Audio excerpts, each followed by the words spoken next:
Donc bonjour à tous. Alors je voulais réagir aujourd'hui par rapport à l'événement qui a eu lieu ce week-end, à savoir l'UFC 263. Leon Edwards. Donc sur les trois événements, donc les trois événements c'était bien, bon, il y en a qui ressort quand même un peu plus que les autres. Ce n'est pas le main event pour moi. Alors pour le premier combat, donc pour ce que je voulais indiquer, donc le combat principal donc, entre Adesanya et Vettori. Donc du coup, c'est allé sur les 5 rounds.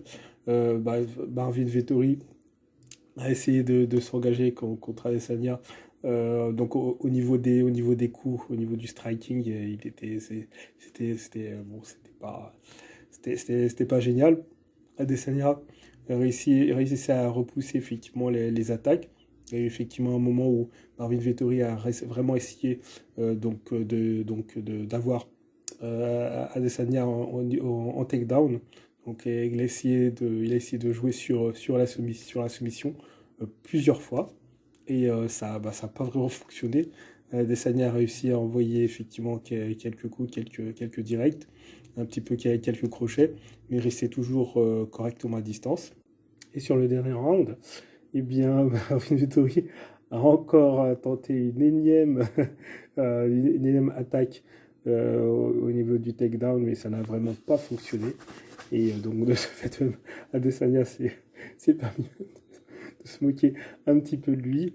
Et donc, finalement, décision et victoire d'Adesanya, qui conserve donc sa ceinture.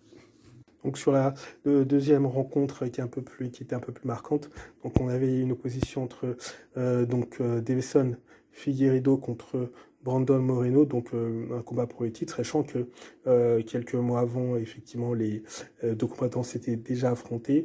Il y avait eu d'ailleurs un match nul, et donc de ce fait, bien entendu, Figueiredo gardait sa ceinture, mais c'était un combat effectivement très, très, très attrayant. Voilà, il y avait effectivement une bonne confrontation, une bonne opposition, techniquement, avec effectivement Figueiredo qui est un peu plus, qui joue un peu plus sur la puissance par rapport à Moreno. Moreno un peu plus résistant et effectivement un peu plus souple, un peu plus technique. Et c'est ce qu'on on a retrouvé finalement dans ce deuxième combat, qui est vraiment pas mal. Donc dès la première reprise de cette deuxième confrontation, on a déjà Brandon Moreno qui est déjà un peu plus engageant dans le combat, donc qui essaye de gêner un petit peu son adversaire, de joguer. Enfin, il ne jogue pas vraiment, mais effectivement, il décide de prendre un peu les rênes devant et en donnant en envoyant quelques directs à son adversaire pour pouvoir effectivement essayer d'enchaîner rapidement. On sent effectivement qu'il veut brièvement en finir. Et Figueiredo pense très certainement que ça va effectivement jouer sur la longueur. Enfin, en tout cas, il est beaucoup plus confiant. Effectivement, Figueiredo Brandon Moreno enchaîne un peu plus, puis Figueiredo arrive un peu à le maintenir. Donc, par contre, pour cette première reprise, on va dire que c'est bon, ça peut aller effectivement pour Figueiredo, même si on donne un léger avantage à Brandon Moreno. Donc dès la deuxième reprise, Brandon Moreno semble un peu plus motivé et semble effectivement vouloir en finir assez rapidement. Donc il continue effectivement à enchaîner avec des directs. Figueiredo, là du coup, est un peu plus près, donc je pense qu'on peut deviner qu'il a déjà une vue d'ensemble sur le premier round, sur la première reprise. Donc du coup, il décide effectivement à répondre à ses coups en répliquant par des crochets. Et ensuite, par la suite, Moreno enchaîne par un takedown. Ensuite, effectivement, sur cette mise au sol, il essaye d'avoir son adversaire par une soumission. C'est effectivement pas facile, mais au final, Brandon Moreno arrive à l'avoir. Donc là, il passe effectivement son bras sous le cou de son adversaire.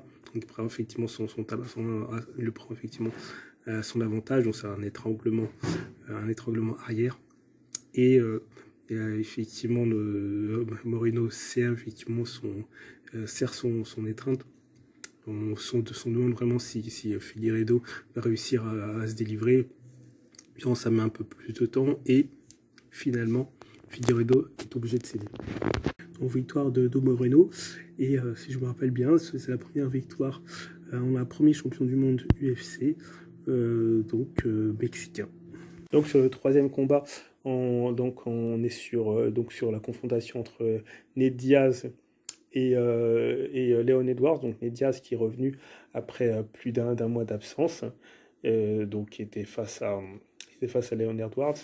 Donc Leon Edwards qui effectivement a eu un combat précédent où il y a eu qui a été non contest puisqu'il y a eu un petit souci de APOC avec Belal Mohamed.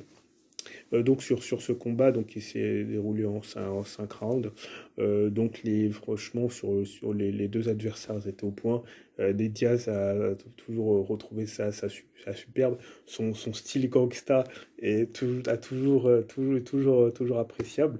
Et donc ça fait plaisir. Donc effectivement, il y a toujours également ces techniques de jiu-jitsu qui sont toujours là au niveau du takedown. Donc au niveau de lui et Edwards, au niveau des coups échangés, on était vraiment sur une légère domination d'Edwards, mais Nate Diaz n'était pas du tout en reste. Et puis donc voilà, par contre, effectivement, on verra au quatrième round au moment Edwards qui se termine. Donc effectivement, les deux combattants sont allés jusqu'au bout des 5 reprises. Et on est sur une victoire par décision de Leon Edwards. Mais bon, la vraie star de la soirée, c'était Nate Diaz avec son style gangsta, ses phrases, ces petites phrases comme I'm not surprised, toujours là, toujours présent. Puis au niveau du public, ça s'est bien entendu. Voilà, le public, on n'avait que pour Nate Diaz, le gangster, celui qui a quand même qui a quand même été une bonne symbolique au niveau de l'UFC, donc le frère du grand Nick Diaz, qui est ancien champion de Strikeforce. Et voilà, Diaz n'a pas démérité. Voilà, on n'oubliera probablement pas que ça a été le premier dans l'UFC à avoir donné sa défaite à Conor McGregor. Donc gros respect à lui. Et puis effectivement, il a tenu jusqu'au bout. Donc chapeau.